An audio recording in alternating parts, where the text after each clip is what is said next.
Ô, Nanise, eu vou pedir só para você fechar seu microfone, que tá dando uma microfonia aqui. Aí, aí abre na hora que for participar, comentar alguma coisa, tá bom? Então, pessoal, boa noite. Vamos começar aqui a nossa aula de sexta-feira para resistência dos materiais, né? O que a gente vai começar aqui hoje? A gente vai falar iniciar o nosso estudo sobre flexão, tá bom? Nessa parte de flexão, nessa parte de análise estrutural, a gente vai falar sobre flexão, torção e depois um movimento combinado desses dois. Tá bom? Pessoal, tem um cachorro latindo aqui, tá atrapalhando vocês aí? Não, tô dando para explicar aqui. Não. Não sei. Eu vou pedir uma paciência, só um minutinho para vocês, que eu vou resolver isso aqui rapidinho. Só um minuto. Vai ter que comprar umas bombinhas, aquelas latir. Pois para matar o cachorro. Vai fazer o cachorro latir. Bombinha não mata não, só. Matar de susto.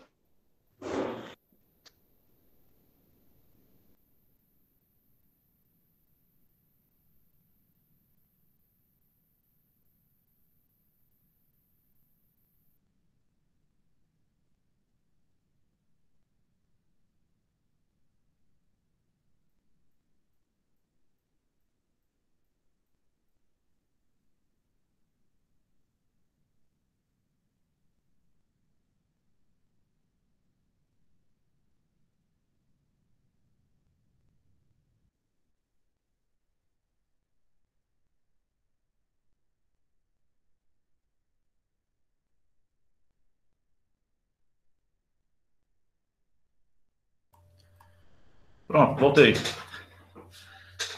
Assim, eu acho que é mais complicado até para mim do que até para vocês, que é questão de concentração. Mas cachorro é que nem galo, né? Um começa a gritar a um quarteirão, aí o outro começa a conversar e não para. Ô, Jonathan, aí, ó, consegui a foto aí, ó. Dá uma olhada pra você ver como é que foi. Foi brabo o acidente. Daqui a pouquinho eu dou uma olhada lá, que eu tô sem o celular aqui na mão aqui agora, eu fechei aqui do computador, tá bom? Beleza. Então, vamos lá. Eu já vou passar pro quadro aqui mesmo, porque aí a gente já começa a trabalhar pelo quadro, eu acho que é melhor.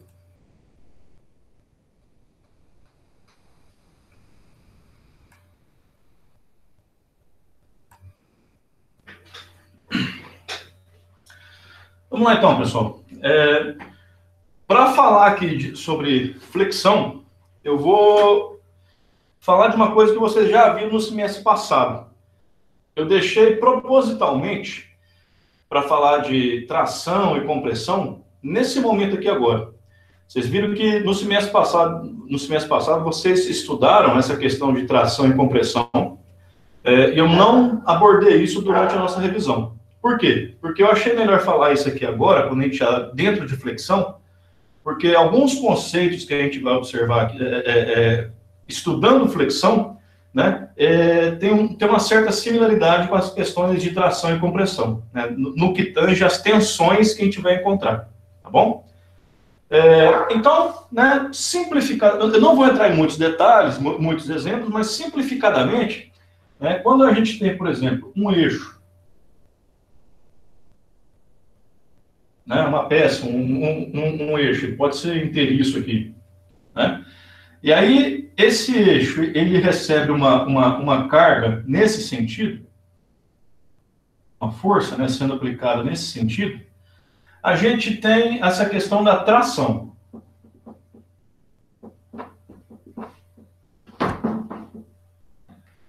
Ok? Então, assim, quando a gente tem um componente e ele está sendo puxado, né, com essa tendência de rebentar, sendo puxado, a gente fala que ele está tracionado. Um exemplo de um item, de um elemento de máquina que só trabalha tracionado é um cabo de aço. Os cabos de aço, eles só funcionam tracionados. É como se fosse uma corda, ela só existe se ela estiver tensionada. Né? E se a gente tiver essa força, em vez dela sendo aplicada puxando o material, ela estiver comprimindo esse material, a gente fala que isso aqui, em vez de ser tração, ele está sob compressão.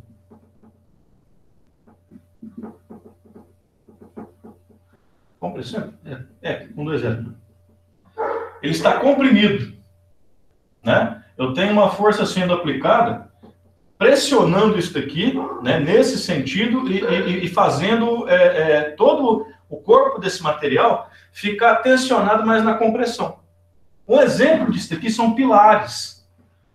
Pilares de construções. Se você for, por exemplo, na sua varanda e ver lá que tem um pau de madeira enorme lá, né, com a cobertura em cima, toda aquela carga está fazendo pressão naquele elemento. Ou seja, aquele pilar ele está comprimido.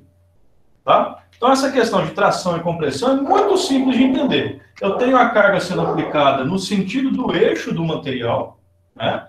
E se ela estiver puxando, é tração, se ela estiver apertando, é compressão. Ok?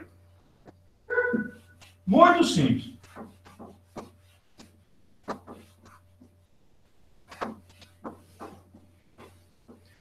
Só que também pode acontecer o seguinte, né?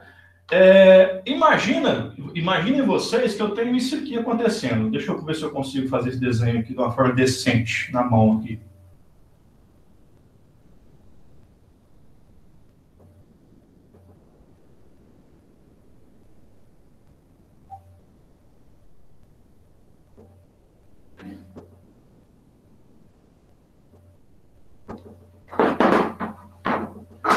Imagina que aqui eu tenho uma mesa aqui, né, um piso, qualquer coisa que seja. Aí eu tenho 2 bloquinhos de aço aqui. Né, dois bloquinhos de aço em cima da mesa. Aí eu vou pegar um bloco maior e vou colocar por cima deles.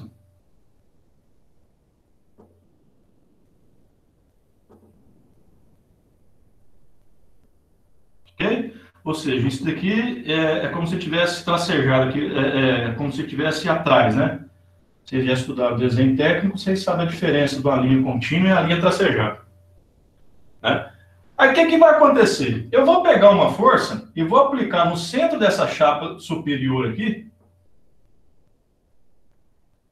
Vocês concordam que dependendo do tipo, da intensidade dessa força e do material que tem aqui, se eu pegar só essa partezinha daqui de cima, que está exatamente em cima desse vão, vocês concordam que ela tem uma tendência de ser cortada e encaixar aqui? Ah, não, mas o aço é difícil de ser cortado por conta dessa força para encaixar aqui. Beleza, vamos dizer que você quer uma geleia que está aqui em cima. Se eu apliquei uma força aqui em cima, ela tende vamos dizer assim, a quebrar e entrar aqui e preencher esse espaço. Ok? Isso daqui seria mais ou menos isso daqui. Ó. Eu vou transportar para cá só essa partezinha que tende a entrar dentro desse vão, tá? Vai ser mais ou menos isso daqui. Ó.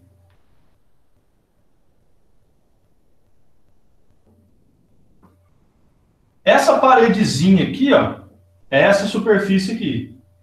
Né? E essa de trás vai ser a que está exatamente oposta aqui atrás, né? Como se ela estivesse aqui. Ó, né? Do lado de lá. O que acontece? Vocês concordam que existe uma resistência do material que não deixa simplesmente ela entrar aqui? Né? A força aplicada nesse sentido, fazendo essa tendência de corte no material para entrar aqui, né, é a tal da força cortante que a gente estava estudando. Né? Ou seja, o material, se eu estou aplicando a força para baixo, o material tende a resistir isso aqui para cima. Né? Em toda a superfície. Ok? Então, isso daqui é a chamada força cortante que a gente estava estudando. Aqueles esforços internos que estão dentro do material, que são resultantes dos esforços externos. Isso é a força cortante. Ok? Aí, a gente pode ter o seguinte caso. Nesse caso aqui, vocês concordam que eu tenho 2 superfícies fazendo resistência a essa força que está sendo aplicada? Sim. Não é? Então, nesse caso aqui, a gente tem uma força cortante dupla. Se fosse só um lado fazendo resultado, fazendo resistência aqui, tipo uma guilhotina, né? Vamos dizer aqui que eu tenho uma chapa de aço, né? E aqui uma base assim mais ou menos, né? Aí a chapa de aço bateu lá no batente lá. Essa aqui é a mesa da guilhotina. Aqui é a mesa da guilhotina. Aí vem a peça da guilhotina lá que desce lá, aí ela vai descer e vai fazer um corte aqui, né? Isso daqui vai virar uma pecinha que vai cair aqui para baixo, né? Mas ela fez um corte aqui por conta da guilhotina. Como eu só tive uma superfície sendo cortada aqui, a gente fala que isso é uma força cortante simples. Um outro exemplo de força cortante simples e dupla. Vamos ver aqui, quer ver? Estou olhando aqui, não vou desenhar em isométrico aqui não, tá? Vou desenhar como um desenho técnico mesmo. Imagina que eu tenho uma chapa aqui.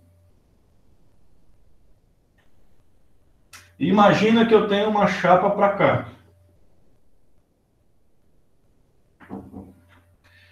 E aí, né, eu tenho aqui um parafuso.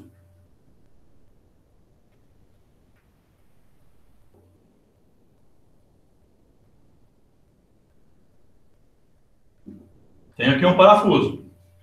Se eu tenho uma força sendo aplicada para cá e uma força sendo aplicada para cá, vocês concordam que existe uma tendência de cortar esse parafuso aqui? Né? O parafuso, o ponto de maior carga de resistência no parafuso, ele vai estar justamente nesse ponto, né? Se a gente for olhar em corte, ele vai estar sendo aplicado nessa superfície. Ou seja, é uma força cortante simples nessa superfície, nesse elemento que a gente chama de parafuso, né? Porque só tem uma área sendo aplicada toda a força cortante. Agora, se esse mesmo parafuso ele tiver assim, ó,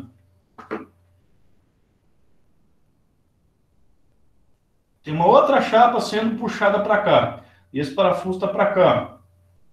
Ou seja, ele pega as três chapas. Nesse caso, então, essa força que está sendo aplicada aqui, para lá, ela está sendo dividida em duas áreas de cortante, que é essa daqui e essa daqui. É como se fosse isso aqui, ó. Né? Aquela força que está sendo puxada para lá, ela está sendo contrabalanceada por duas forças cortantes aqui. Se isso aqui é F, isso aqui vai ser F por 2 e F por 2.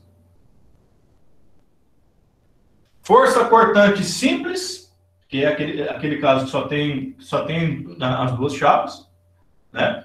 Para esse caso da simples, a força cortante é igual à força que está sendo aplicada externa, normal, né? E para a força cortante dupla, eu tenho duas áreas que vão dividir aquela carga do esforço externo. Ok? Então, para esse caso aqui, a gente tem tanto essa área aqui como essa área de trás, né? Então, isso aqui é uma força cortante dupla. Ah, tá, Leon, beleza. Entendi esse conceito de força cortante, né? O que acontece, então? Vocês viram que eu comecei a falar sobre área? Até esse momento, nenhum de nós havia comentado qualquer coisa sobre área ainda. A gente estava só fazendo a análise dos esforços externos e verificando como que aquele elemento reagiria. Só que eu sempre falava para vocês, ó, a gente tem que descobrir qual que é a força cortante sendo aplicada naquele elemento e o momento fletor máximo naquele elemento também, porque uma hora a gente vai ter que dimensionar esse elemento, né? A gente vai pegar qual material que ele é feito. Ah, tá, ele é de aço, né, na maioria das vezes. Ele pode ser de alumínio, ele pode ser de cobre, ele pode ser de qualquer outro material, madeira. Cada um desses materiais tem as suas próprias propriedades, né, as suas propriedades mecânicas, né? O cobre, comparado ao aço, né, o aço é muito mais resistente. Mas, por outro lado, o cobre ele faz uma transferência de eletricidade com mais eficiência. Então, cada um tem as suas peculiaridades, suas propriedades. Tá? Eu comecei a falar de área aqui. Por quê? Porque a gente vai pegar esses esforços internos e começar a aplicar eles em certas áreas. Para o mesmo material, Quanto mais área eu tiver, mais aquele esforço interno está sendo dissipado. Vocês concordam? Eu, por exemplo, eu tenho uma caixa d'água em cima de uma viga. Uma caixa d'água de 1.000 litros, ela pesa 1.000 quilos, né? E eu posso colocar essa caixa d'água no meio do vão de um quarto? Pode, mas aí você vai ter que dimensionar a laje, considerando o próprio peso da laje, o vão da laje e o peso da caixa d'água lá em cima. Ao passo que se eu colocar a caixa d'água alinhada em cima de alguma viga, né, daquela casa, eu não preciso encher de tanto material a própria laje, porque a viga é mais fácil de dimensionar, né? Ela é mais estruturada, eu vou economizar material nela. Da mesma forma, numa barra de aço que eu vou fazer algum eixo. Eu posso pegar um eixo enorme para uma carga pequenininha. Posso, vai aguentar, óbvio que vai aguentar, mas isso não é ser técnico. O técnico, ele vai descobrir qual que é o menor eixo que você pode utilizar com segurança para aquela carga, porque quanto menor o eixo, mais barato, menor o custo. Tá? Então, a partir desse momento, a gente vai começar a aplicar essas forças em certas áreas para entender alguns conceitos de tensão, principalmente. E é isso que a gente vai ver aqui agora. Se eu estou falando de tração e compressão, vamos lá. Para tração e compressão, o que eu tenho? Eu tenho a chamada tensão normal. Essa letra grega aqui, que eu não lembro o nome dela, mas é bonitinha desse jeitinho assim, né? Essa tensão normal, ela vai ser simplesmente uma força dividida por uma área. Isso aqui vocês já viram, só relembrando. Agora, se eu tenho uma força cisalhante, no cisalhamento,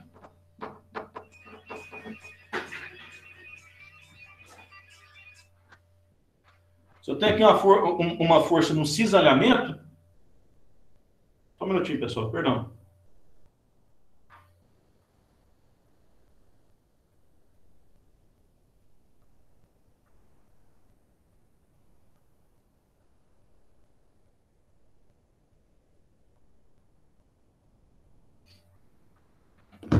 Só um minuto, por favor.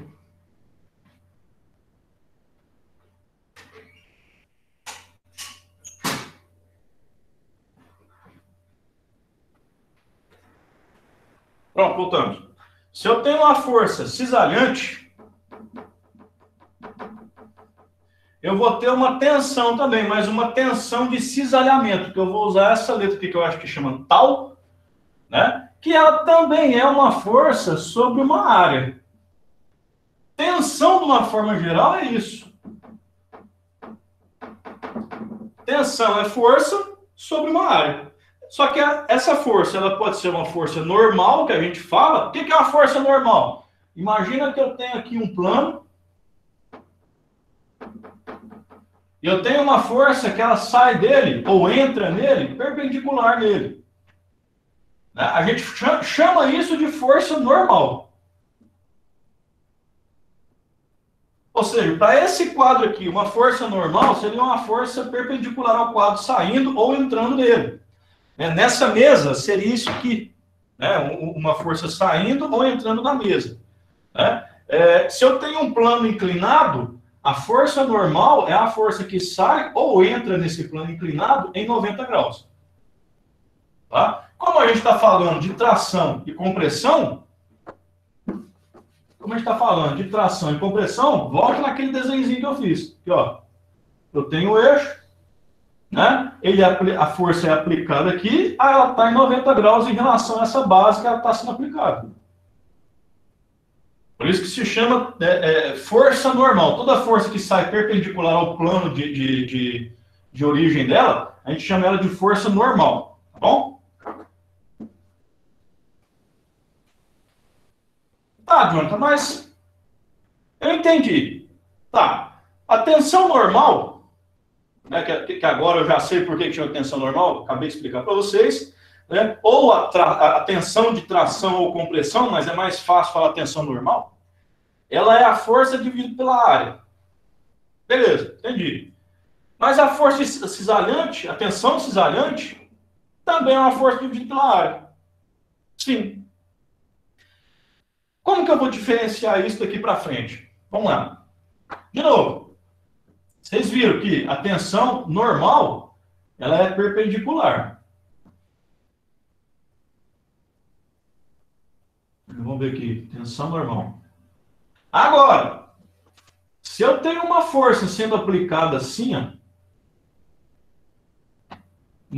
no caso isso aqui é uma força normal, né?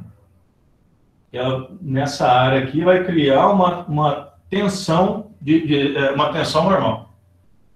Agora, se eu tenho uma força sendo aplicada nesse sentido, vocês concordam que isso aqui tende a cortar nessa seção? Ou seja, é como se essa força tentasse arrancar isso aqui. Eu vou manter essa base fixa e vou tentar arrancar isso aqui com essa força. Né? Se eu tento arrancar isso aqui, vou aumentar isso aqui embaixo.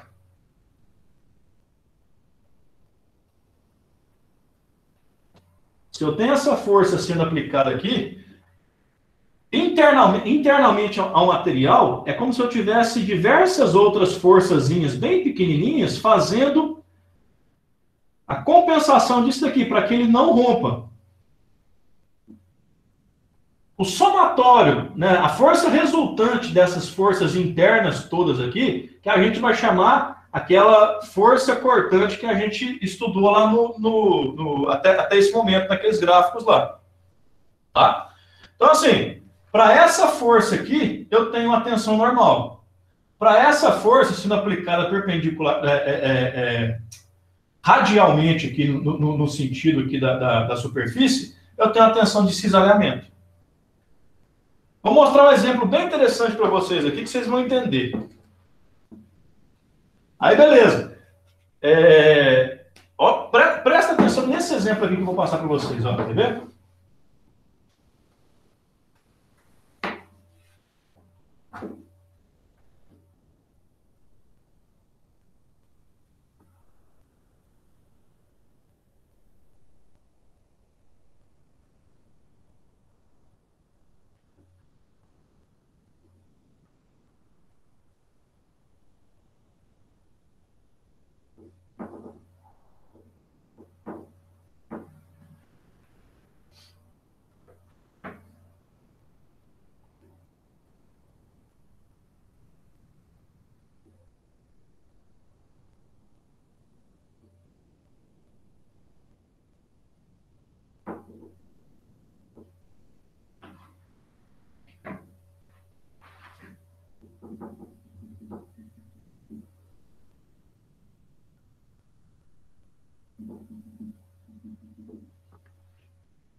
Pois bem, olha só. Eu tenho aqui uma peça e eu tenho uma outra fazendo uma força nela nesse sentido aqui na diagonal, né, num ângulo qualquer aqui. Aí essa força, se ela está inclinada, né, ela vai ter uma componente na horizontal e uma componente na vertical, vocês concordam? Né? Por exemplo, tá, isso daqui é como se ela estivesse sendo aplicada aqui no ponto de contato aqui entre as duas peças, uma força assim, né? Eu vou fazer a decomposição dela e tem uma força para cá também. Presta atenção nessa parte aqui, ó. Deixa eu até apagar isso aqui para não ficar atrapalhando.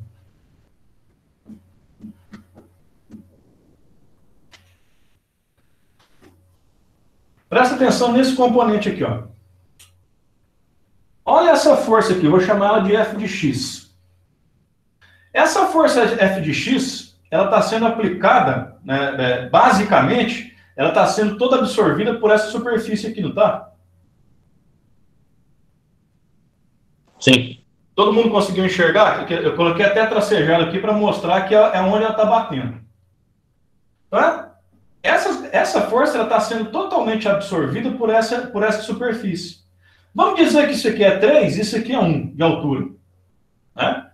Então, ou seja, se essa força está fazendo uma aplicação perpendicular a uma superfície, né, eu tenho uma tensão normal, porque aí eu vou ter a tensão normal é igual a F de X dividido por essa área, que é, como é um retângulo, é 3 vezes 1. Aí eu posso ter uma gama enorme de unidades de medida, né?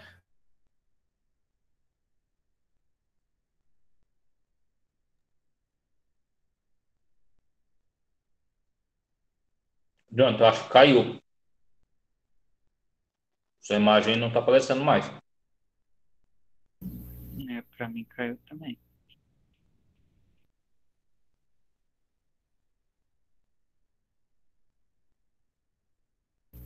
Caiu a conexão. Ixi. Uhum. Então não é a minha internet, não. Ou é a minha internet também. Não, mas não. Você tem caído para mais. A minha também tem uma que tá meio estranha que dá uns piques aqui, não sei se é a dele, se é a minha aqui. Isso tá até parecendo exclamação de sem internet. Deve ser dele. Porque a minha aqui tá normal. Ó, o Nestor também travou. Não, fala assim, mas e antes? Tava te dando uns bugs, tem hora aí? Ó, o Jonathan caiu. Caiu a internet dele lá.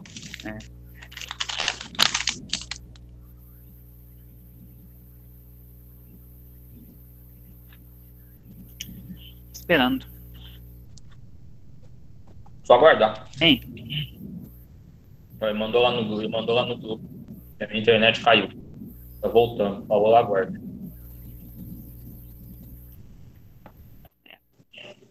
Como é que vai? Tá entendendo aí, Will? Matéria? Oi? Tá entendendo aí? Voltou. Pessoal, vocês desculpem aí, teve uma queda de energia aqui, mas voltou a internet. Eita. Voltar.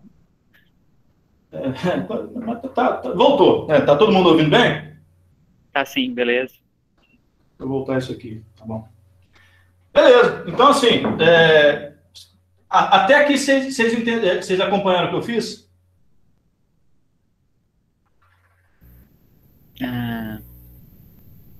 Eu não. Eu não. Você falou F de X dividido por 1 mais 3 aí, eu já perdi o seu tudo.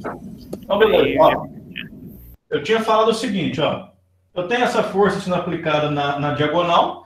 Ela representa, se eu for decompor ela, eu tenho uma componente em X e uma componente em Y, concorda?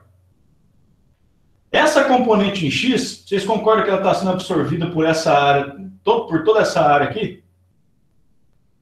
Se eu tenho uma força sendo aplicada perpendicularmente uma área, eu tenho uma tensão normal, que vai ser igual a Fx dividido pela área, que no caso aqui é 3 vezes 1. Né? Então, assim, isso daqui pode adotar qualquer medida compatível. Vamos dizer que ela seja Newton por metro quadrado. Mas pode ser libra por milímetro quadrado, libra por polegada quadrada. É uma força dividida por uma área. Se você tiver Newton por metro quadrado, isso aqui é igual a Pascal. Tá? A tradução de Newton por metro quadrado é igual a Pascal. Tá? Tem até uma piadinha ruim, uma piada ruim, mas ela é boa para lembrar disso. Né, que estava lá o Newton e o Kelvin, o Newton, o Kelvin, sei lá, o Faraday, estava lá brincando de pique-esconde. Aí o Faraday está contando, aí vai encontrar, pesquisa todo mundo, aí o Newton vê que está sem lugar para esconder, ele faz um quadrado de 1 metro no chão e entra dentro do quadrado. Né? Aí o Faraday vai contar e fala, Newton, peguei você. Aí o Newton vira e fala assim, opa, eu não sou o Newton não, eu sou o Pascal. É ruim a piada? É, mas vocês nunca mais vão esquecer que Newton por metro quadrado é igual a Pascal. Uau! Imagina que é esse aqui, ó. O Newton em pé num quadrado de 1 metro. Né? Esse aqui é o Newton. Newton por metro quadrado vira Pascal. Bom? Foi belamente ruim. Horrorosa, mas serve para vocês lembrar. Daqui para frente, toda vez que vocês vê Newton por metro quadrado, você já escreve Pascal. E se eu tenho mil newtons por metro quadrado, eu tenho 1 quilopascal. Se eu tenho 1 milhão de newtons por metro quadrado, eu tenho 1 megapascal. Vai aparecer bastante esses múltiplos de unidades. Beleza. Né? Eu encontrei a tensão normal nessa superfície aqui. Ó. Ô, Jonathan, mas existe tensão cisalhante aí? Existe. Com a mesma força, inclusive. Porque é o seguinte, vocês concordam que essa mesma força, vamos dizer agora, essa superfície formada por esse corte aqui, ó. Essa superfície deitada. Se eu transportar isso aqui para fora, vai ser mais ou menos isso daqui, ó. Vamos dizer que esse comprimento total aqui é 5. E a gente já viu que essa profundidade aqui é 3, né? Então é 5 por 3. Essa força X, ela está sendo aplicada nesse sentido aqui, ó. Né? E toda essa área, ela está fazendo uma forcinha resistente para não deixar essa força cortar essa cabecinha do meu bloco aqui, ó. Porque se não houvesse essa resistência, essa cunha ia aplicar aqui e ia arrancar isso aqui para cá. Como não arrancou, eu sei que os esforços internos que a peça está fazendo estão compensando essa força. Né? E a somatória desses esforços internos é que a gente chama de força cortante. Ah, tá, então beleza. A mesma força de X lá, a mesma componente de Fx, ela pode ser dividida pela área, mas qual área? 5, que é esse comprimento aqui, por 3. Que é igual a 5 por 3. Aí isso aqui pode ser Newton também por metro quadrado, que é igual a Pascal. Entendeu? Então, assim, no mesmo exemplo, eu tenho as duas tensões. Eu tenho a tensão de compressão, né? Que pode ser também tensão tensão de tração, mas eu falo genericamente para os dois termos, eu vou falar tensão normal. Eu tenho a tensão normal nessa superfície, então eu vou calcular com essa superfície, e eu tenho a tensão cisalhante nessa superfície.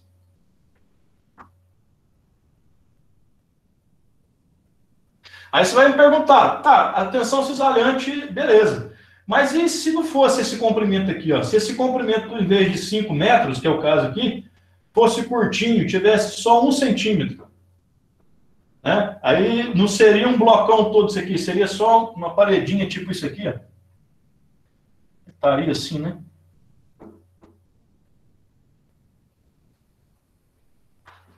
Aí imagina que eu tenho a cunha sendo aplicada aqui, com a bitela de uma força para cá.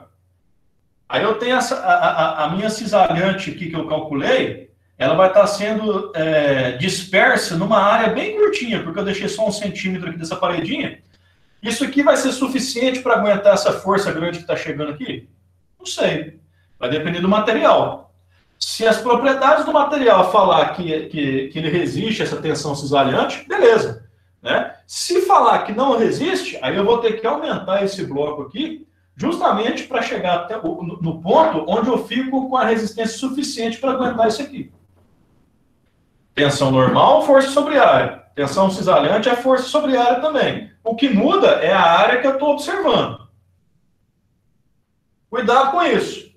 Porque se eu chegar na prova e dar isso aqui, ó, né, eu vou pedir, simplesmente, no exercício bem simples, me dê a tensão normal e a tensão cisalhante do componente. Aí eu vou falar de quanto que é a força aqui e tal. Aí vocês vão ter que fazer, ó, força vezes cosseno de alfa vai dar isso aqui, força vezes seno de alfa vai dar isso aqui. Beleza, já tem a minha decomposição. Aí, beleza. No caso aqui, eu vou precisar de qual força para ver essa tensão cisalhante? Ah, vou ter que precisar da F de X. Né? E vou aplicar F de X dividido por essa área para normal e F de X dividido por essa área aqui para cisalhante.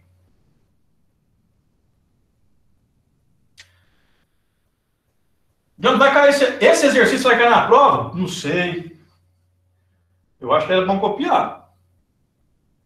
Né? Fazer uma anotaçãozinha aí, um gráfico, uma observação, falou, exercício potencialmente danoso na prova. Às vezes é bom. Ok? Beleza. Pessoal, entenderam a diferença de tensão normal e tensão cisalhante? Alguma pergunta? Bom, por mim acho que deu para entender bem. Beleza, vamos continuar aqui então. Talvez eu fique com alguma dúvida se eu for fazer algum exercício. Não de fazer exercício. Observando aí aos pouquinhos, a gente vai esclarecendo as dúvidas. No momento aqui, a gente está preocupado com a revisão aqui da tensão. Vocês chegaram a ver tensão no semestre passado, não viu? Sim, tensão seja cisalhante, sim.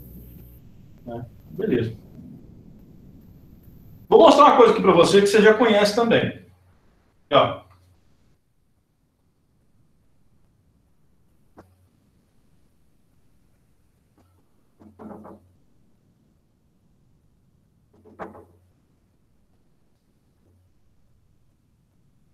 Diagrama de tensão da formação de um ensaio de tração.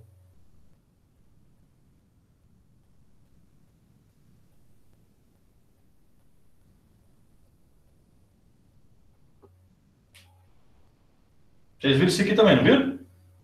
Sim, eu tenho esse gráfico até anotado aqui. Vocês entenderam o que ele significa? Faz tempo que eu esse gráfico. Aquele gráfico ali, pessoal, é o resultado disso aqui que eu vou mostrar para vocês aqui agora. Só um minuto. Ah, peraí. Antes de passar para aquilo lá, deixa eu só mostrar esse vídeo, um videozinho aqui para vocês sobre uma guilhotina funcionando. Eu acho que ilustra bem essa questão da tensão cisalhante. Deixa eu só inverter aqui, por favor.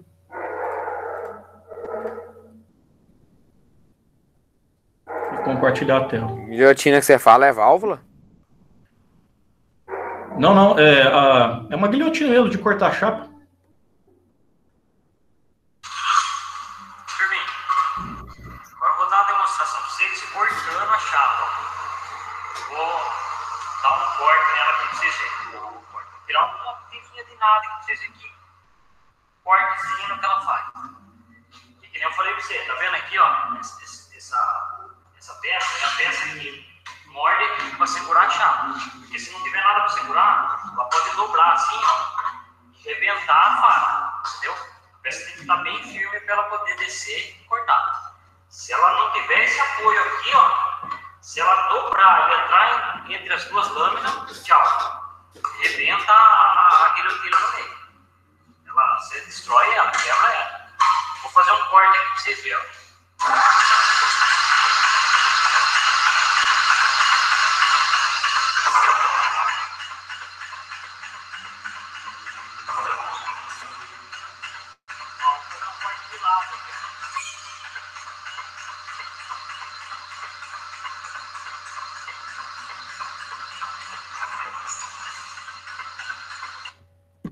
Vocês perceberam, pessoal, que naquela guilhotina, o corte ele é feito na hora que desce, acontece uma cisalhante ali no material, só que a força vem com tanta intensidade que o material não consegue resistir, né? A tensão cortante, a força externa é muito superior à tensão cortante, a força cortante de resistência do material, e acaba cortando. Né? Aquilo ali é um cisalhamento simples. Né? Vocês viram que quando desce aquele módulo da guilhotina, acaba que corta só de um lado. Né? Se a gente tivesse, que nem eu coloquei aquele exemplo lá, uma chapa aqui, outra aqui e uma no meio puxando. Né? Essas duas puxando assim, nós teríamos um parafuso sendo cisalhado, né? De forma dupla. Porque aí aquela força de cisalhamento seria dividida em duas áreas. Perfeito? Deixa eu olhar aqui agora. Só um minutinho. Teste de tração.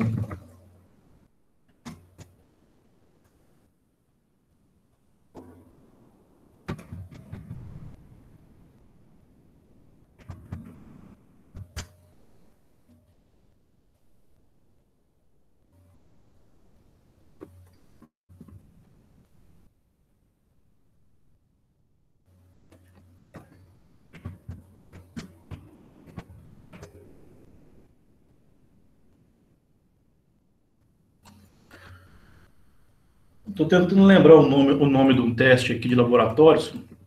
Ver. Para mostrar um videozinho aqui para vocês, que eu acho que é bem interessante. Ensaio. Aqui tá ok. Deixa eu compartilhar aqui novamente com vocês.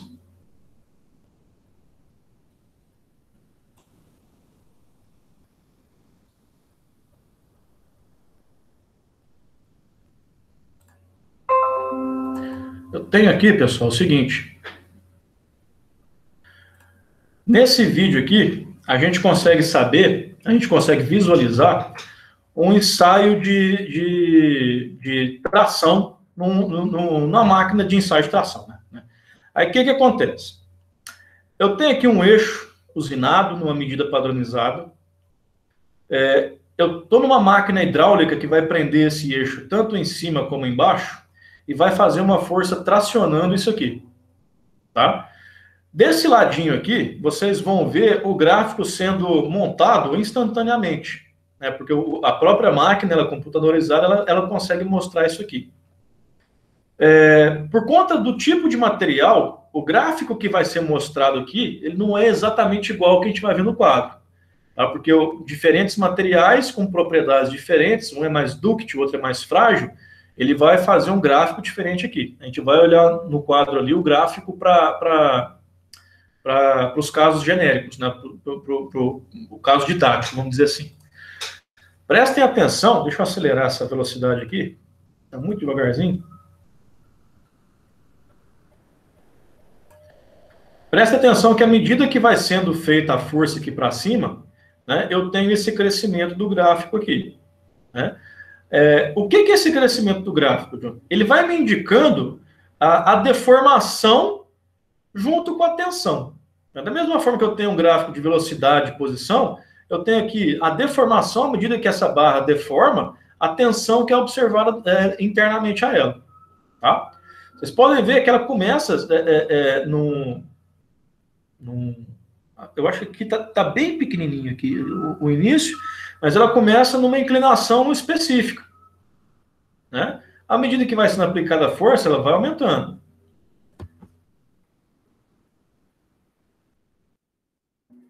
Até que vai chegar num ponto que ela vai deixar de crescer.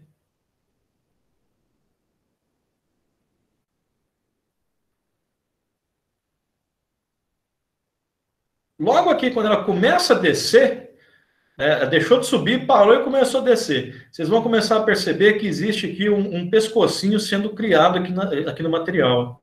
Deixa eu voltar aqui. Ó. Chegou no extremo, ela começa a descer, é porque está começando a criar um pescocinho aqui. Ó.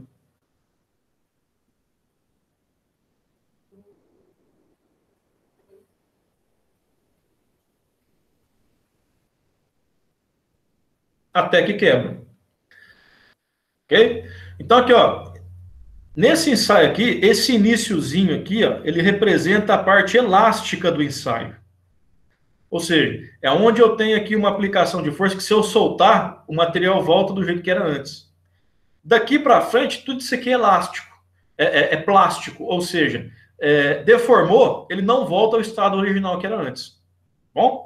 Vamos passar aqui para o quadro, que eu vou explicar isso para vocês passo a passo. Mas saibam que o gráfico que eu vou mostrar no quadro, ele surge exatamente desse ensaio aqui. Tá bom?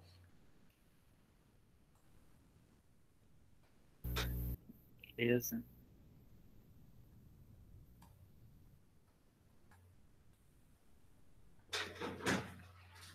Vamos lá, pessoal. Diagrama de tensão e deformação. Enquanto eu estou fazendo aquilo lá, né, naquele exemplo lá foi só aquele iniciozinho.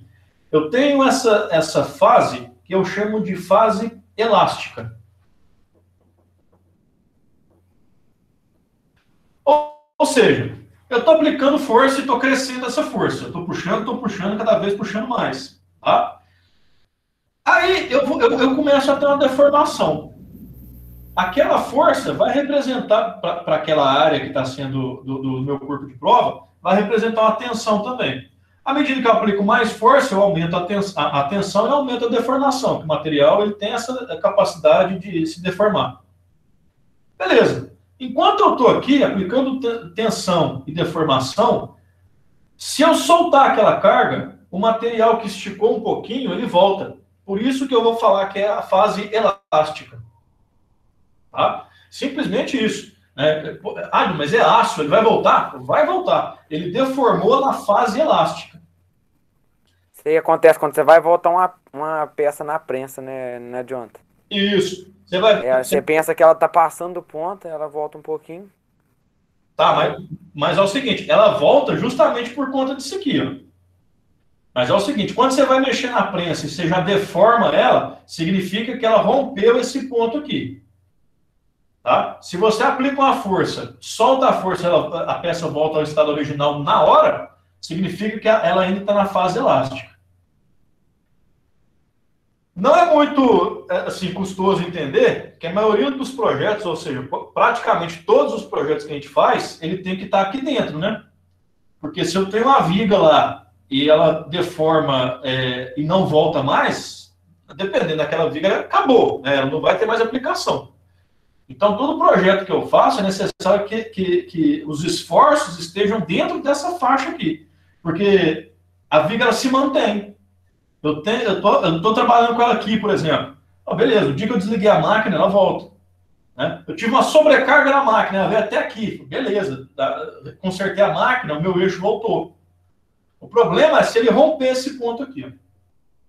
Tá? Esse ponto aqui, pessoal, eu vou transferir aqui em cima. Oi? A partir desse ponto é escoamento, não é? Isso, ele já começa a ter um escoamento plástico, que a gente fala. Ou seja, plástico quer dizer que ele deforma sem voltar. Né? A partir desse ponto aqui, eu vou chamar de módulo de elasticidade.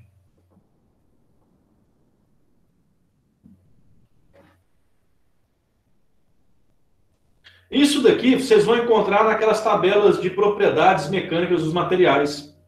Tá? Eu passei uma tabelinha lá que tem momento de inércia, que tem centroide de área, né? No catálogo da Gerdau existe isso daqui, ó, o módulo de elasticidade. Bom? Aí o que acontece? Imediatamente aqui, ó, então daqui para cá é elástico e daqui para cá eu já sei que é plástico. Eu vou chamar de plástico, que é o termo correto. Né? Mas simplesmente que deforma e não volta. Oi? Não, você só estava comentando. Eu só percebi que ele estava. Aí o que acontece? Vamos dizer, quando imediatamente no momento que ele rompe isso daqui, ele entra numa fase, eu continuo aplicando força, isso aqui a força está indo continuamente. Eu entro numa fase meio instável, que o gráfico ele vai ficar meio malucão assim mesmo. Tá? Mas aqui eu já entrei na fase plástica. Se nesse momento, eu estou aqui, por exemplo, se nesse momento eu soltei a carga, eu aliviei a carga, não estou aplicando mais força aqui naquele corpo de prova, ele vai voltar? Pergunta, ele volta? Em qual ponto você está perguntando? Aqui. Eu rompi aqui, o módulo de elasticidade. Né? Daqui para cá eu já tive deformação plástica, ou seja, deformação permanente. Se eu soltar a carga nesse ponto aqui ou em qualquer outro ponto aqui, ele vai voltar? Não. Ele volta essa parte aqui, ó. Entendeu? Vamos dizer que do zero até esse ponto, até esse ponto eu tive 10% de deformação. Aí daqui até aqui mais ou menos, né, no alinhamento aqui, eu tive mais 10. Ou seja, eu tive 20% de deformação nesse ponto aqui, não tive? Se eu soltar a carga aqui, ó, nesse ponto ou em qualquer outro ponto aqui, ele vai voltar os 10% que é elástico. Tá? Os 10% plástico que ele deformou, acabou. O eixo ele já perdeu a medida dele, a viga já perdeu a medida dela. Tá bom? Esse elástico aqui, pessoal, ele não deixa de existir quando rompe o plástico. Quando rompe a deformação permanente. A deformação permanente é só desse ponto para frente. Se eu soltei a carga em qualquer ponto, essa quantidade de deformação elástica aqui, ela volta. Ok? É mais ou menos assim, ó. Beleza. Eu tenho uma barra de 1 metro. Aí eu puxei ela, aí ela ficou com 1,10 m, né? Chegando nesse ponto aqui, eu soltei, ela voltou para 1 metro. Se eu puxo ela mais e ela chega a 1,20 m, ou seja, ela pegou os 10% mais os 10%, ela chegou em 1,20 m aqui. Ela rompeu o módulo de elasticidade. Eu puxei ela, chegou em 1,20 m. Eu soltei, ela volta para 1,10 m. Esses 10 é o que perdeu aqui. Ok? Ó, eu só coloquei 10% aqui para exemplificar, tá? Não é esse o número correto de deformação, não. Vai depender de N fatores, material, a força, as dimensões e tudo. Isso aqui foi só para entender.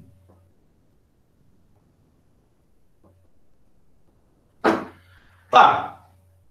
A partir desse ponto aqui, ó, eu tenho um negócio que chama encroamento.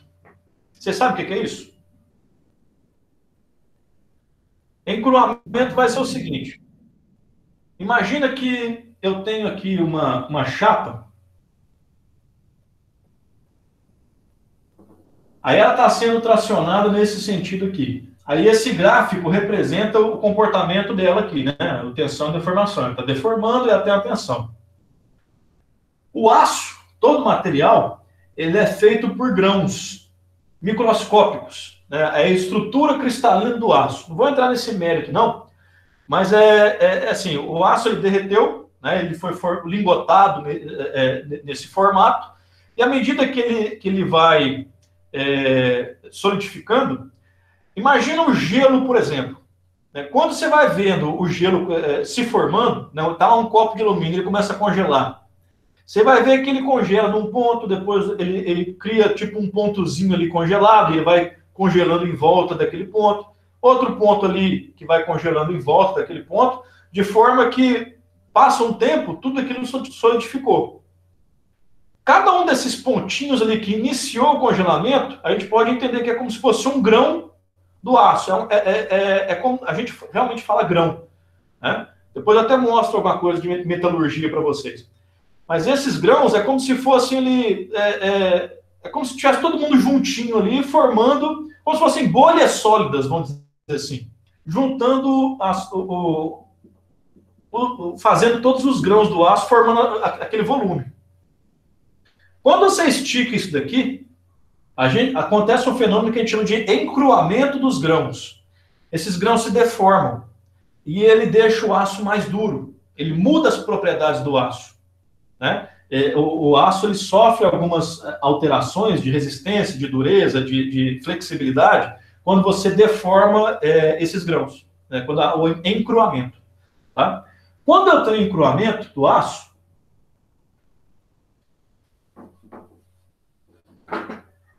as propriedades mudam. Né? E a partir dali, eu tenho aqui esse perfil de tensão e deformação ocorrido naquele ensaio.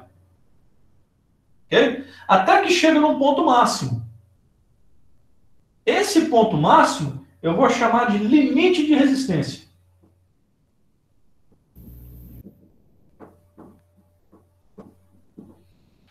Esse ponto máximo aqui.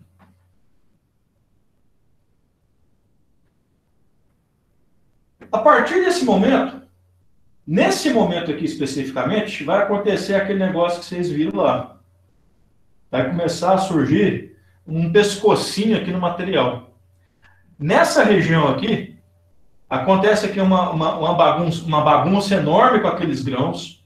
Né? Eles vão perdendo a resistência e vai diminuindo o diâmetro nesse ponto, forma esse pescoço.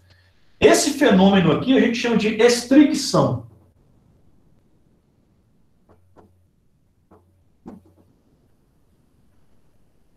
Essa estricção, eu nem sei se, eu acho que isso aqui é com X, inclusive.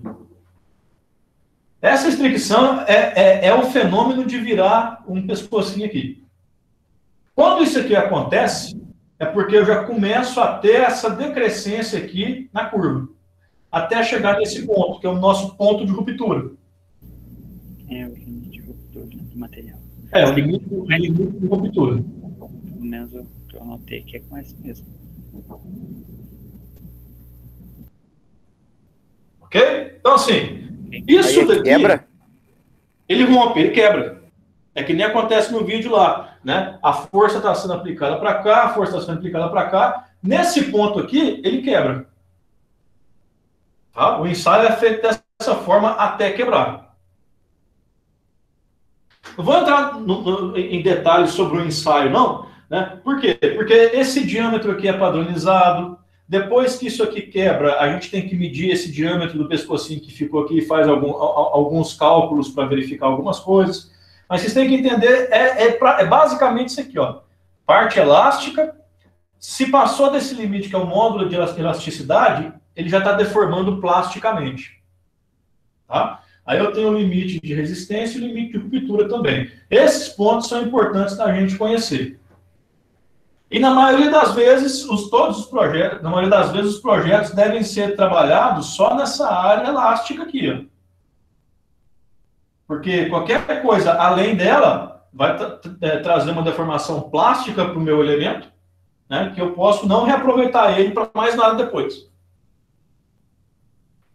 Ok? Beleza.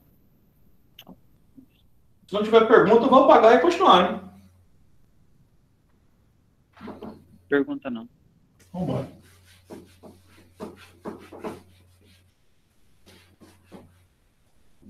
Bom que a gente está conversando sobre tensões. A gente vai começar a fazer algumas aplicações aqui. Tensão.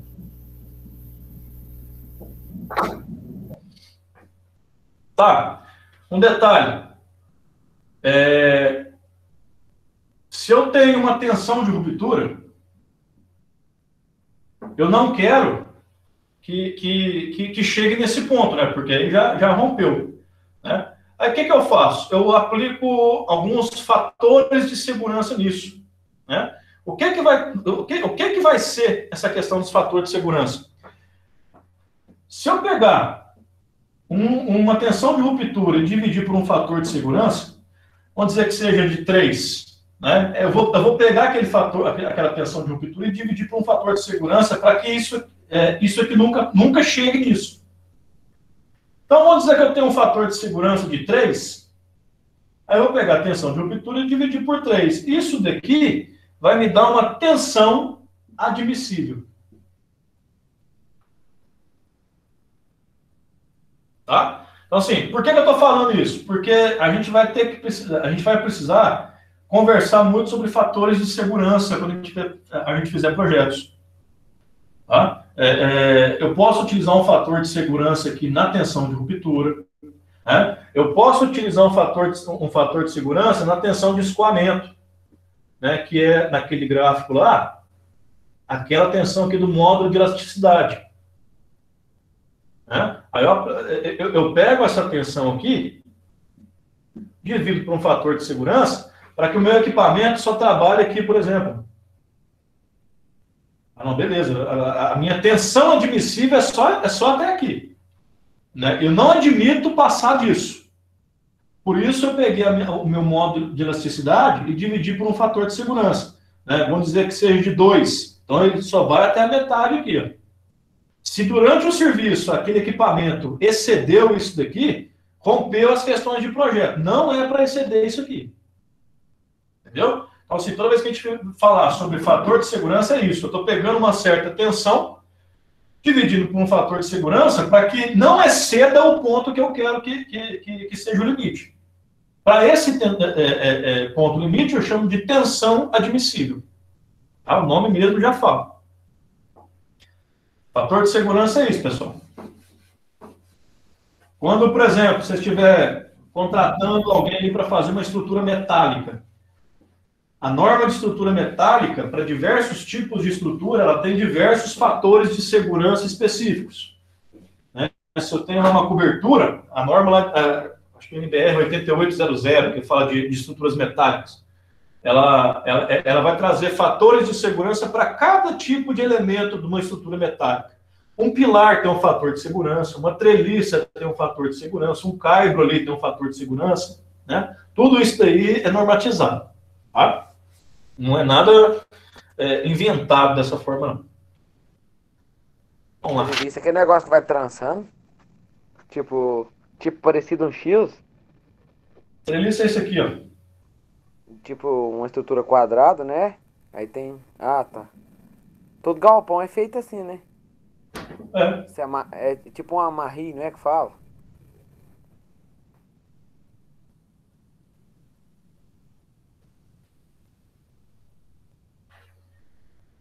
Né? Ela pode ser assim, ela pode ser dessa forma, né? De forma que ela é toda estruturada. Isso é uma treliça para você ver, entendeu? Serve pra amarrar, não é? Ela serve para pegar as cargas do telhado e dissipar ela e mandar para os pilares, tá? Porque é o seguinte, dependendo do tipo de perfil, por exemplo, você vai pegar um perfil metálico lá, uma cantoneira. Você não vai conseguir colocar uma cantoneira de 6 metros, porque ela não vai dar resistência, ela vai fazer isso aqui, não vai? Aí você faz um arranjo de vários pedacinhos de cantoneira para pegar todo aquele esforço do telhado, e distribuir nessa peça completa, né? E essa peça completa, essa geometria dela aqui, com diversos pedacinhos de cantoneira ou de outros perfis, essa geometria ela serve justamente para evitar isso aqui, ó, essa deformação da treliça. Ok? Depois, essa questão de treliça, depois até explico com mais detalhe para vocês. Mas é justamente para isso, para pegar a carga do telhado, o peso próprio do telhado, chuva, neve, que seja, né, para distribuir isso aqui nas treliças e distribuir essas cargas nos pilares. Isso aqui que é a treliça. Depois eu vou mandar as fotos para vocês.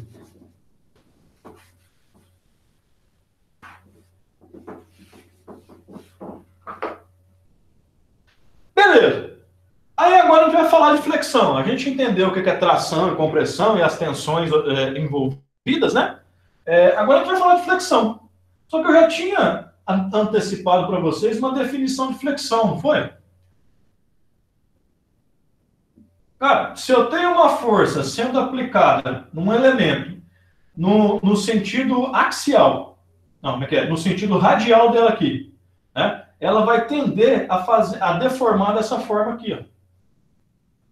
Isso aqui é flexão.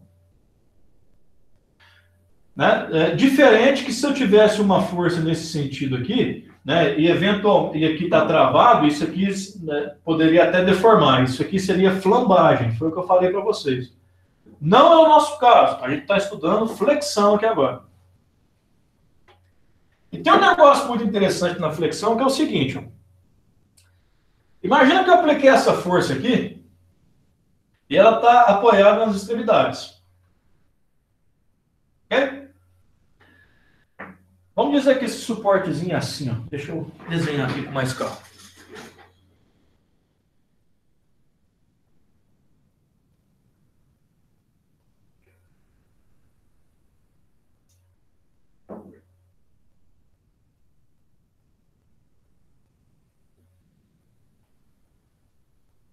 Deformou bem, não deformou?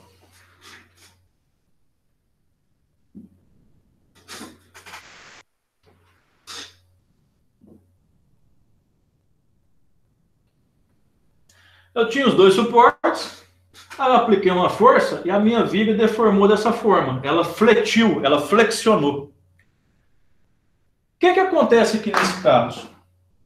Vocês vão ver. Vocês concordam que essa parte aqui, ó, ela deu uma comprimida?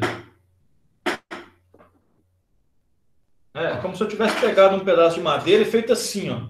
Vocês concordam que quando eu entorto ele para baixo, assim, aquela parte de baixo ela dá uma comprimida, ela fica mais enrugada? Sim. Todo mundo consegue enxergar que essa parte aqui ela fica mais comprimida? Né? Por quê? Porque eu apliquei aqui essa força, isso aqui criou um momento assim, criou um momento para cá, né? E eu tenho essa deformação da viga e essa parte aqui tende a ficar mais comprimida. Correto? Consequente... Foi onde a força foi mais aplicada, né? Oi? Foi onde já foi mais aplicada, porque mais para o lado aí tinha um pilar para sustentar um pouco, né? Aí por isso que Isso ela... é porque como ela deformou, né, eu apliquei uma força no centro dela. Se ela deforma, nesse sentido aqui, essa parte aqui, a parte interna da deformação, ela está deformando comprimido. Entendeu? Isso aqui é como se estivesse sendo comprimido, assim. Certo, de forma que se você continuar comprimindo aí, elas vai até se juntar, né? Os dois lados.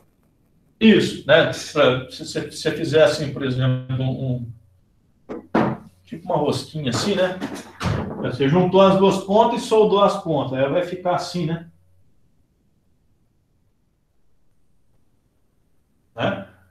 Isso aqui foi até bacana para dar um exemplo, ó, pra você ver. Se eu pego isso daqui e junto as pontas e faço um bambolê, eu tenho isso aqui, ó.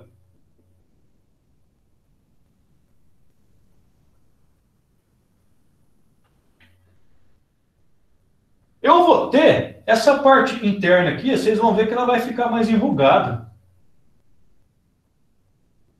Por quê? Porque como eu deformei isso aqui e juntei, a parte interna ela ficou comprimida.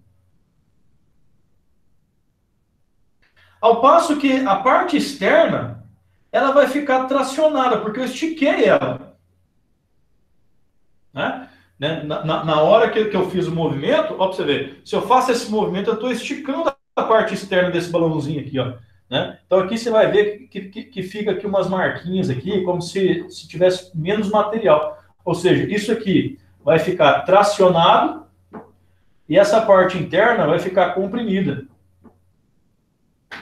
É o mesmo caso aqui. Eu tenho a parte interna comprimida e a parte externa tracionada. Tá, João. Entendi. Se eu tenho a parte externa tracionada e a parte interna comprimida, o ponto de maior tração é a extremidade, correto? Correto. E o ponto de maior compressão é essa extremidade interna aqui. Também está correto. Né? Então, quer dizer que eu tenho uma linha central aqui, mais ou menos, uma linha interna, onde eu estou zerado. Né? Eu não tenho nem compressão e nem tração, né? Porque aqui é o maior e vai diminuindo até chegar nela. Aqui é o maior da compressão, a compressão vai diminuindo até chegar nessa linha. Isso aqui é verdade? É verdade. E essa linha tem até um nome, ela chama eixo neutro. Eixo neutro. E agora eu vou falar uma coisa muito interessante para vocês. Se essa viga aqui for do material homogêneo, né, por exemplo, ela não é de aço e madeira e alumínio, não, ela é só de aço. Né? Ela não tem misturas de material, é um material único, a gente fala que é um material homogêneo. Se essa viga for de material homogêneo e acontecer essa aplicação de força e ela flexionar, eu vou falar para vocês ainda, né, vamos olhar aqui do lado, aqui, como se essa viga tivesse com esse perfil aqui, ó. Fosse esse perfil metálico sendo... Né, eu estou olhando de lado aqui, a minha visão de lado é essa aqui. Né? Aquele eixo neutro, se a viga for toda de aço, for todo do material homogêneo, qualquer material que seja, aquele eixo neutro ele vai passar no centroide de área daquela figura. No centro de gravidade, centroide, vocês chamam o que você quiser. Centro de gravidade.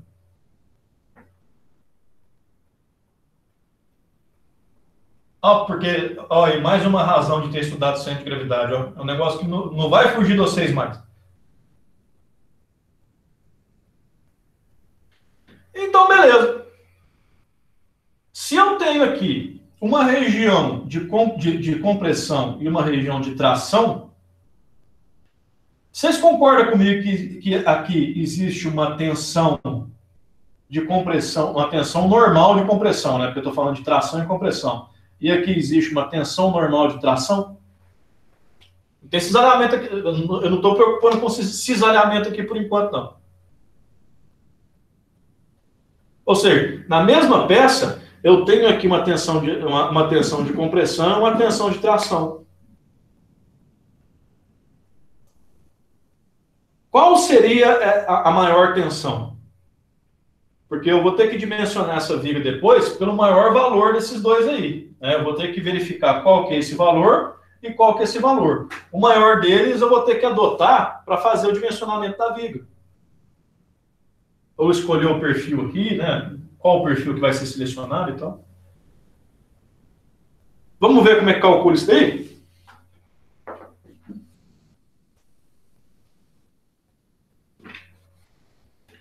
Deixa eu melhorar aqui, quer ver?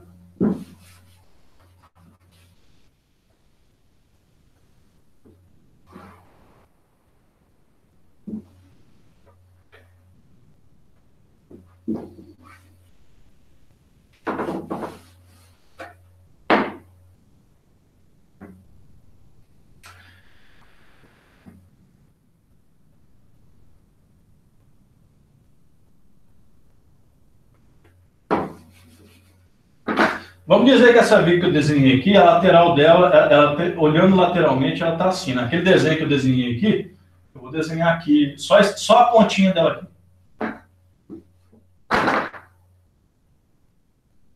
Desenhei ela um pouquinho maior.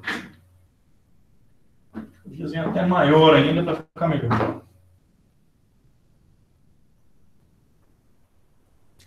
Eu falei para vocês que o eixo neutro, a linha neutra, ela passa pelo centroide diário. Então, vamos dizer que o centroide diário daquela viga, ele vai estar aqui mais ou menos, ó. Está um pouquinho abaixo do centro. Né? Olhando lateralmente, é como se ela estivesse aqui. Ó. Por alguma razão, o centroide está aqui. Ó. Aí eu estou olhando ela de lado, aí está aqui nesse perfil aqui. Eu estou olhando por aqui, tá? Estou olhando por aqui e estou enxergando isso daqui. Aí é o seguinte, o que eu vou fazer aqui? Eu vou indicar as regiões de tração e compressão. Por exemplo, eu vou falar o seguinte, ó. Eu vou desenhar dessa forma assim.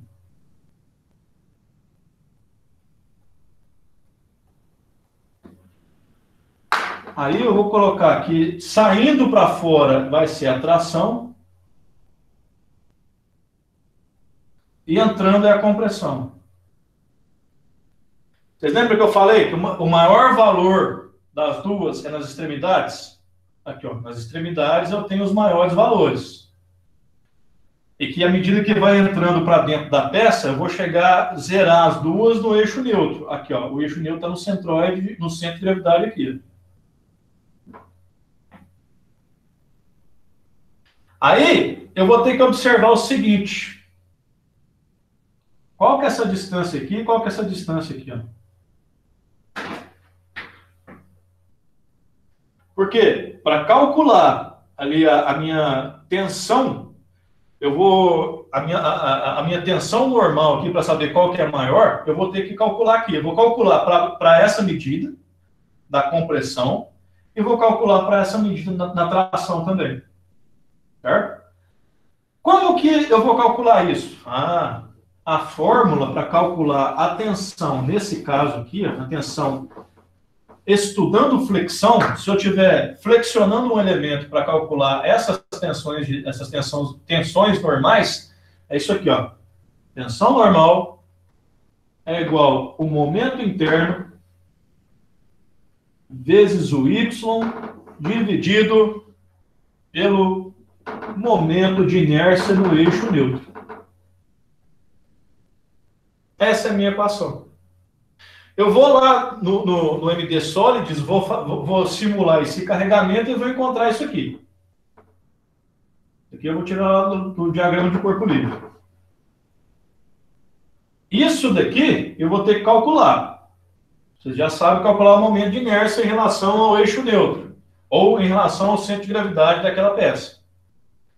E isso daqui é essa medida aqui, ó. Para compressão vai ser isso aqui.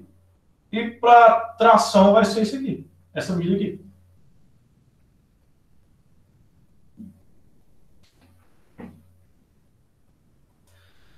fazer um exemplo numérico para fixar. A gente tem aqui 10 minutos de aula, mais ou menos. Eu acho que é suficiente para a gente fazer pelo menos um exemplo numérico aqui, tá?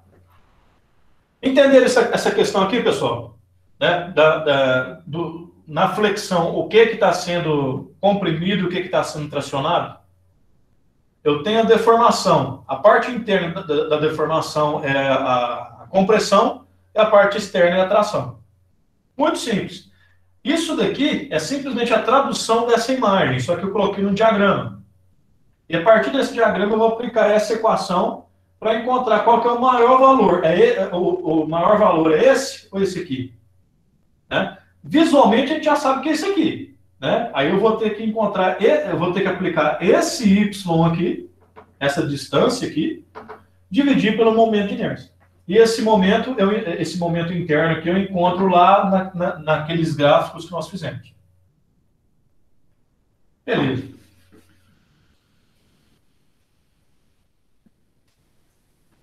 Jonathan, essa questão desse eixo neutro aí, a gente só usa isso em cálculo, né? Não tem muita aplicação prática, não. Você quer ver uma aplicação prática? Alguma vez nas atividades de vocês já precisaram fazer dobra de tubo?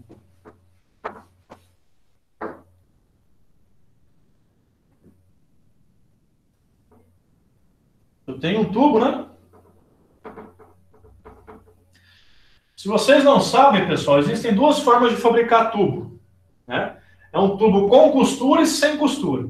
O tubo sem costura, eu pego um lingote incandescente, eu vou e passo numa máquina que vai ter um furinho lá na frente, lá, e ela tem uma geometria lá que quando eu aplico, vai sair lá na frente o tubo já pronto. Tá? Isso aí é o tipo de tubo sem costura. Ele sai um tubo quando eu comprimo um lingote numa forma. E existe o tubo com costura, que é o mais barato. Né? Para a maioria das aplicações é isso. Eu tenho simplesmente uma chapa que ela vai passando em alguns roletes, que ela vai deformando para dentro as pontas dela. Ela vai passando em vários roletes com dimensões menores, até que ela vai juntando as pontinhas assim, né? Junta todas essas pontas até uma encontrar com a outra, tipo aquele bambolê que nós fizemos, né? E depois eu venho com a máquina e faço uma solda de ponta a ponta aqui, ó, juntando as duas extremidades da chapa. Né? Esse é um tubo com costura, que costuma ser o mais barato, inclusive, que aquele outro é mais caro de produzir. Aí o que acontece? Eu preciso dobrar esse tubo. Só que dependendo se eu dobrar ele de qualquer jeito, né? Lá naquelas áreas, eu vou ter uma flexão daquele tubo, não estou? Estou flexionando aquele tubo. Dependendo do tipo da posição que eu colocar aquele tubo lá, que eu colocar essa linha de solda, ela vai abrir. Porque é o seguinte, imagina que eu estou pegando aquele tubo e fazendo isso aqui com ele aqui, ó. Se eu coloco essa linha, estou olhando por cima, tá, do bambolê. Se eu pego essa linha de solda e coloco ela aqui na região de compressão, na hora que eu entortar ela vai abrir aqui. Por quê? Porque eu estou deformando isso aqui para dentro, isso aqui vai abrir e vai arrebentar a solda. Mesma coisa que se eu colocar aqui na região de tração, né, ela vai abrir também pela mesma coisa, está deformando o material, a solda não vai aguentar, vai arrebentar. Então, toda vez que eu for deformar um tubo, eu tenho que colocar essa linha da costura exatamente aqui, ó, em cima. Por quê? Porque eu não tenho nem compressão e nem tração nesse ponto aqui. Eu estou na linha neutra. Aí a solda não arrebenta. Aí no futuro não vai ter vazamento nessa tubulação. Às vezes é necessário fazer alguma dobra de tubo. Tá bom? Ou seja, essa questão de linha neutra aí não é só para cálculo, não. Tem aplicação prática também. É o mesmo princípio, né? Região de compressão e região de tração. Eu já vi, foi desse aí, desse outro aí que você tá falando que é inteiro, eu ainda não vi, não. Como assim, inteiro? Esse aí, ó, que você falou que não tem costura. Ah, você não viu com costura ainda, não? Não, eu vi só os que tem costura. Os que tem costura eu ainda não vi, não. Os tá. Realmente, que é muito mais comum, é mais barato. Assim, a diferença de preço é enorme. Tubo sem costura, a gente costuma utilizar só em produtos tóxicos, um produto de alta responsabilidade, que a gente tem que dar certeza de nunca que vai vazar. Entendeu? Porque a solda, ela é um ponto de fragilidade na tubulação. Então, dependendo do serviço, você tem que utilizar um tubo específico. Mas a maioria usa realmente o com costura. Tá? E a fabricação dele é naquele esquema, uma chapa que vai dobrando e depois você solda as pontas. Beleza. Fazer rapidinho aqui um exemplo para vocês. Em 10 minutinhos dá tempo.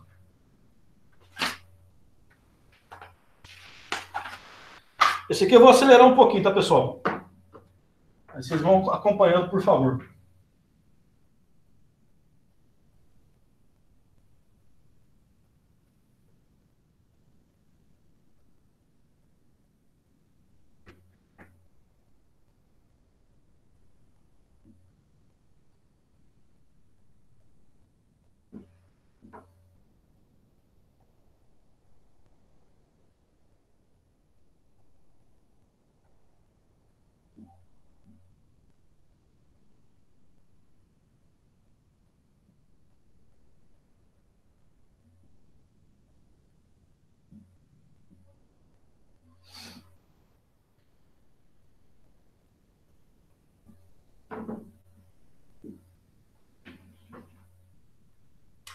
Beleza. Primeira coisa que eu vou fazer com isso daqui, o que é isso aqui? Eu tenho aqui uma viga caixão. É uma chapa embaixo, uma chapa em cima e umas chapinhas laterais aqui. E o vão é vazio. O meio dela é vazio. Primeira coisa que eu vou encontrar, 300 de altura também. Isso aqui é 25 de espessura, isso aqui também é 25 de espessura aqui.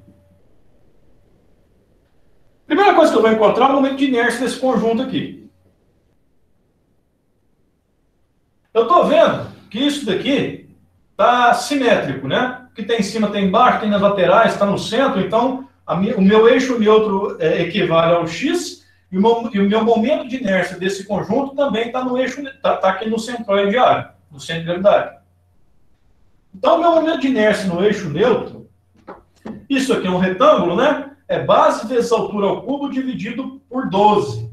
A base é 300. A altura também é 300, né? Então, 300.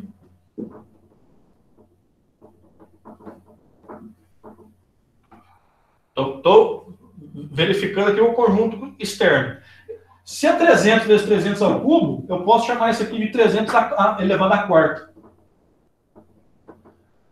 Dividido por 12. 300 vezes 300 ao cubo é 300 à quarta. Tá? Ou seja, isso aqui é o momento de inércia dessa peça toda aqui. A peça externa. Só que eu tenho um vazio interno aqui. Então eu vou menos.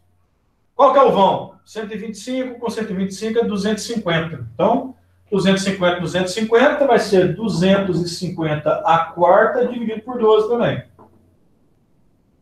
O momento de inércia desse meu conjunto aqui, eu vi aqui, eu anotei, 349,5 vezes 10 à sexta milímetros à quarta.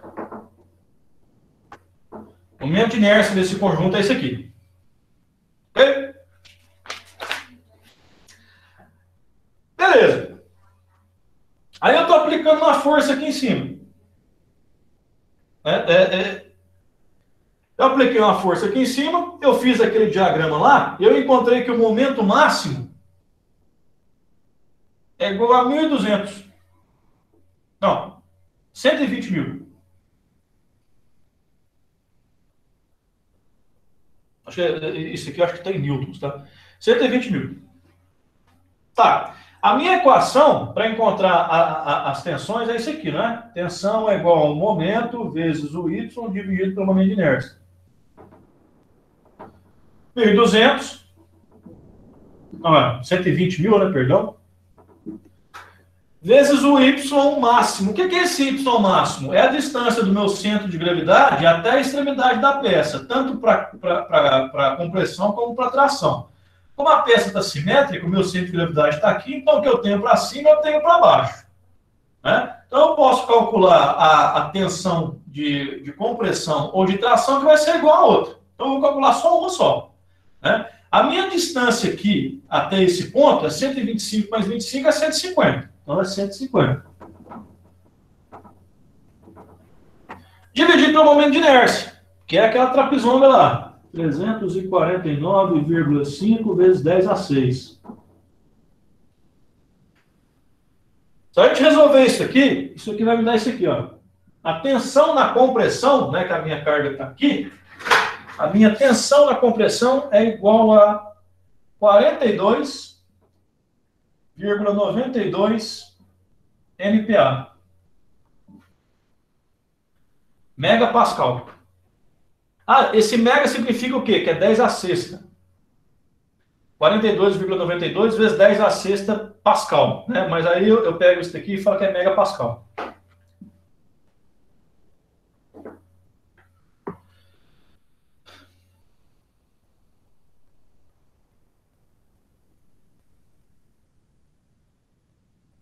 Só um minutinho.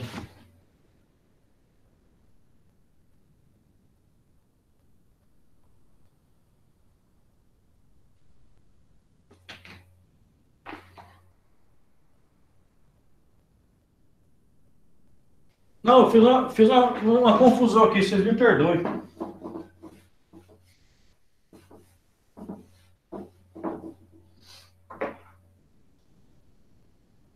Vocês me perdoem aqui. 150, eu vou ter a tensão máxima de compressão. Não, realmente, eu estou me confundindo aqui. 150 por 349,5 vai me dar a tensão máxima de compressão.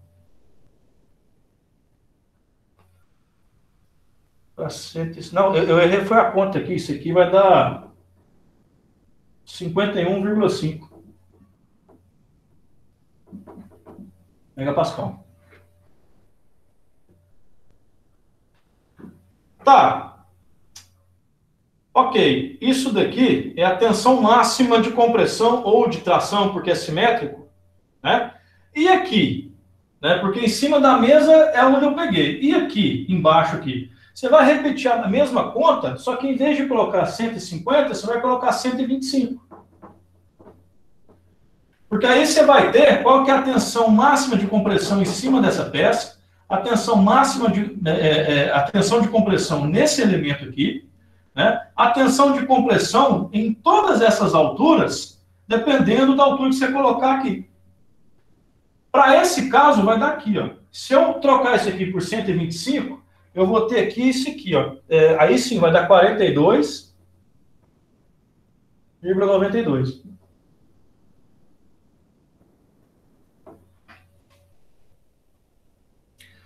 Aí vamos verificar o seguinte aqui agora, ó. Rapidão. Só essa peça aqui. Vamos dizer aqui que eu estou analisando só essa pecinha aqui agora. A minha tensão aqui é de 42, vamos quebrar. 42,9. A minha tensão aqui em cima é de 51,5. Eu tenho um perfil aqui, ó.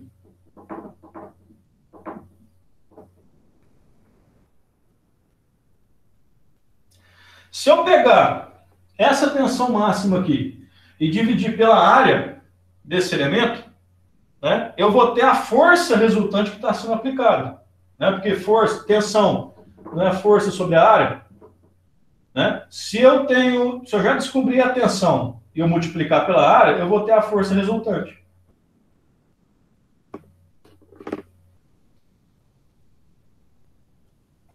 Ok, pessoal? Então, assim, nesse primeiro exemplo, eu só quis trazer aqui uma aplicação dessa equação aqui para vocês. Tá? A gente já começou a analisar essa questão de tensão. Se eu estou falando aqui de tensão de compressão e tensão de tração, tem a ver com aquelas questões lá do eixo neutro que eu falei para vocês. Né? Se a peça é simétrica, o eixo neutro está aqui no centro. aí fica mais fácil de calcular. Se lá na frente a gente encontrar uma peça desse tipo aqui, ó, a gente vai ter que encontrar o centro de gravidade daquela peça para verificar. Fala, opa, aqui é o eixo neutro dela também.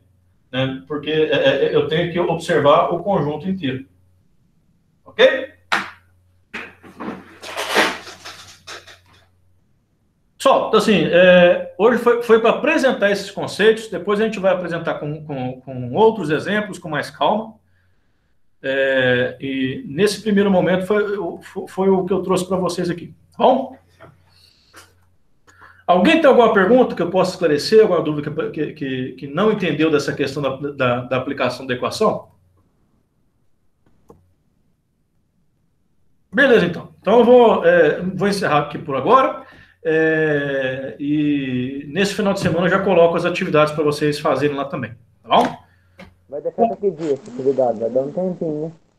Oi? Vai deixar por um tempo que você falou, atividade? Até no final do mês? Não, vou dar um prazo bom para vocês fazerem, pode ficar tranquilo. Não vai ser por isso que vai entrar em dificuldade, não. Perfeito? Beleza. Porque é que nem eu falo, nós aqui da turma, aqui, ó, eu sou o que mais fala, aí eu faço da turma. Não faz mais as atividades, é tudo no sábado e no domingo. A maioria no domingo, ainda trabalha no sábado, entendeu? Por isso.